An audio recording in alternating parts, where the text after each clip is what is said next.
In this video, I will show you how to change font size in Facebook app on iPhone. So let's get started. First, open the Facebook app on your mobile device. So this is the current font size on Facebook app. Now close Facebook app and open Settings app.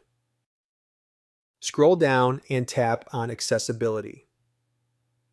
Next, scroll all the way down and tap on Per App Settings. Then tap on Add App. From the list, scroll down and select Facebook. Once Facebook is added, tap on it to continue. Now tap on Larger Text. Here, adjust the text size according to your preference using the slider. Once done, open the Facebook app again.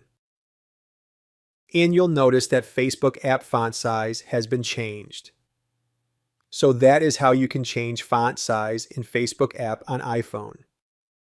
If you found this video helpful, then like the video, share it with your friends, and subscribe to my channel.